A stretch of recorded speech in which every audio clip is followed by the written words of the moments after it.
The Google bus and the associated protests around the Google bus have been in the news lately, and I thought I would just do a quick little story here about the whole Google bus San Francisco situation for those who aren't from the city. Google and PayPal, eBay, Genentech, all these companies who are basically suburban in nature, their campuses are 30, 40, 50 miles away in the suburbs, have been having a difficult time hiring the kinds of people that they need.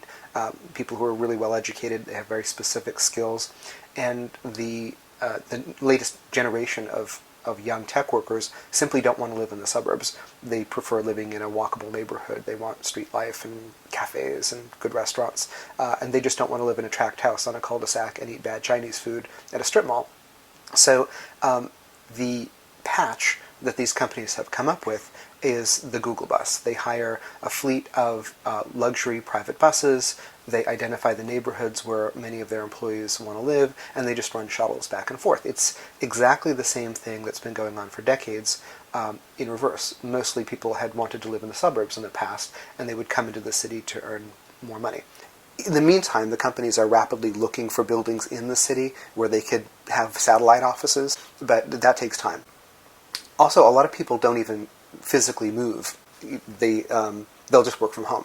And there's a lot of people that'll take the Google bus once a week, like my neighbor Sarah. She works for one of these big companies, and not only wasn't she going to own a car and drive and all that nonsense, but she didn't want to have to take the bus every day because it's like 3 or 4 hours of her life that she'll never get back Monday through Friday.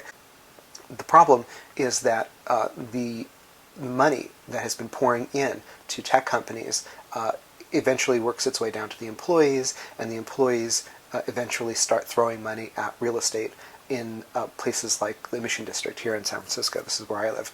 And that's distorting the local economy. When you see news reports about protests about the Google bus, it has nothing to do with transportation. It's not about the buses. It's really about real estate.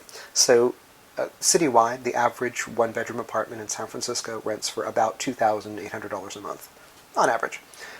If you happen to be within a few blocks of one of these Google bus stations, you're looking at $3,800 for a one-bedroom apartment.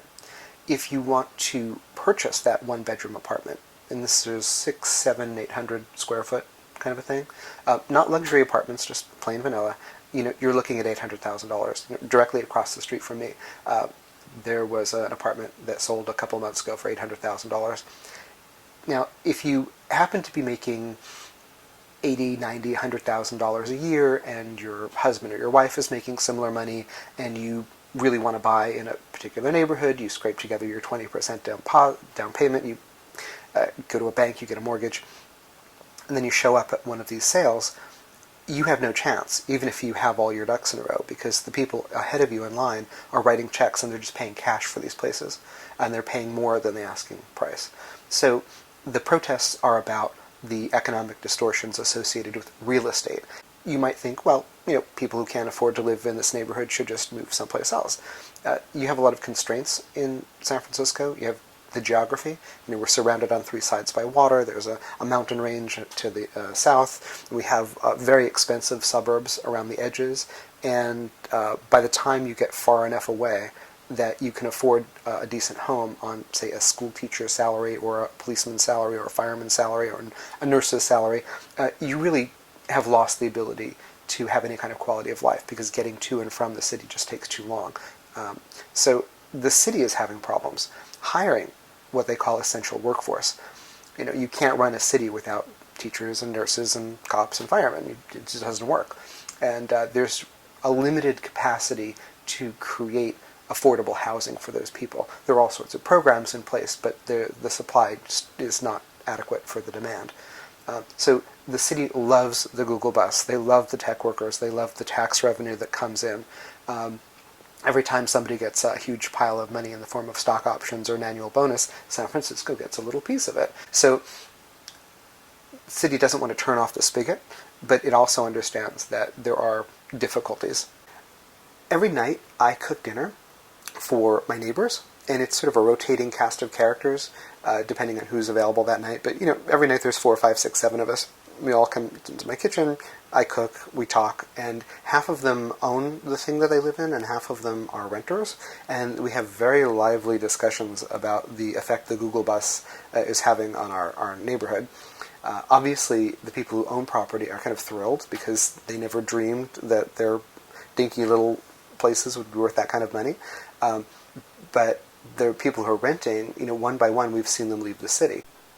I've heard people from out of town, people who aren't really familiar with the political geography of the region, talk about how San Francisco has held back new development and new construction because the old money in the city doesn't want things to change.